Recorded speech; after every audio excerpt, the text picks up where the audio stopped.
দর্শক, সংযুক্ত আরব আমিরাতে বিশেষ ক্ষমায় মুক্তি পাওয়া কারাবন্দী ৫৭ বাংলাদেশের মধ্যে ১৩ জন আজ দেশে ফিরেছেন। এই খবর আগেও জানিয়েছি। এই মুহূর্তে বিমানবন্দরে তাদের স্বাগত জানাতে স্বজনদের পাশাপাশি রয়েছেন ছাত্র সমন্বয়করা।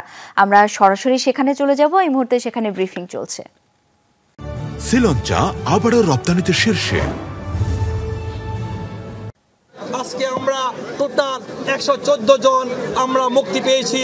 আমি ধন্যবাদ জানাই বাংলাদেশের কোটা আন্দোলনকারী সংস্কারের নেতৃবৃন্দ, তাদের উদ্যোগের কারণে প্রফেসর ইউনূস স্যারের সহযোগিতায় ইউএই গভর্নমেন্টের সাথে সমঝোতার মাধ্যমে আমাদের মুক্তি হয়েছে।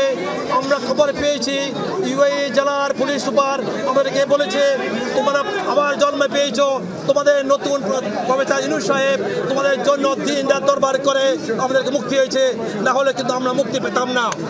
আজকে আমি ধন্যবাদ জানাই প্রফেসর ইউনূস সাহেবকে, উনি আবার জীবন দিয়েছে এবং ৫০০ যুবকের রেডিমেড যুদ্ধের জীবন দিয়েছে। সংগ্রামী ভাইরা আমার, আজকে যারা সাংবাদিকেরা আছেন, আমাদের কাছে আমার প্রশ্ন, আমার ডাইনে উপদেষ্টা আছেন, বাংলা উপদেষ্টা বাংলা সরকার আছেন। আমি একজন ব্যবসায়ী, আমি দীর্ঘ ২৫ বছর এখানে ব্যবসা করি। আমার ইউএইতে ২ মিলিয়ন দিরহাম সমপরিমাণে ব্যবসা আছে। এই ব্যবসা আমি ক্ষতিগ্রস্ত হয়েছি। আজকে আমি আসতাম রাজার বেশে, আজকে আমি এসেছি, আমি জেলখানার মধ্যে আমি আমার জেলের জুতা নিয়ে আসছি। আজকে এই জামা আমি ২ মাস করেছি, আমি কোনো জামা পাই নাই, কাপড় পাই নাই। তারপরও আমি ইউএই গভর্নমেন্টকে ধন্যবাদ জানাই। আমি ধন্যবাদ জানাই ইউএই গভর্নমেন্টকে। আজকে যারা আমার বাইরে এখন আছেন, আপনারা জানেন যে ৭৫ মানে ৫৭ জন না, প্রথম তারা রায় দিয়েছে ৫৭, তার এক সপ্তাহ পরে আবার রায় দিয়েছে ৫৭, টোটাল ১১৪ জন। কিন্তু বাংলাদেশ গভর্নমেন্ট জানে ৫৭, টোটাল ১১৪ জনের রায় হয়েছে। তার বিরুদ্ধে ১২ জন যাবজ্জীবন ২৫ বছর, আর বাকিগুলা ১০ বছর করে।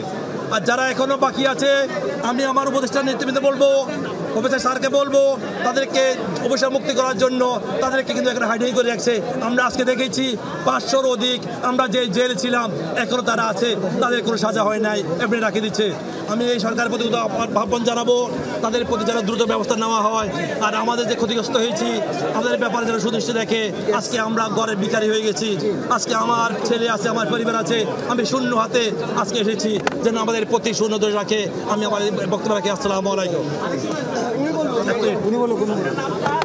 ফরিদ আহমদ শাহিন।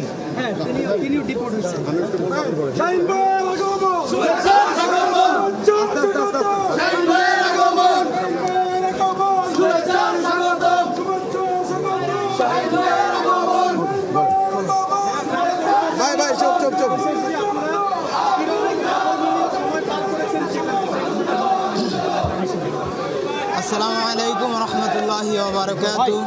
ভাই ফোনগুলো সরান। আউযু বিল্লাহি মিনাশ শাইতানির রাজিম। বিসমিল্লাহির রহমানির রহিম।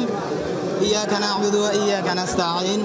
ওয়া তু'ইজ্জু মান তাশা ওয়া তুযিল্লু মান তাশা বিয়াদিকাল খায়র ওয়া হুয়া আলা কুল্লি শাইইন কাদির।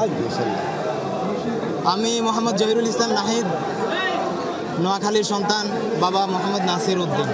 আমাদের বাড়ি হচ্ছে অম্বরনগর, দক্ষিণ বেলার বাড়ি।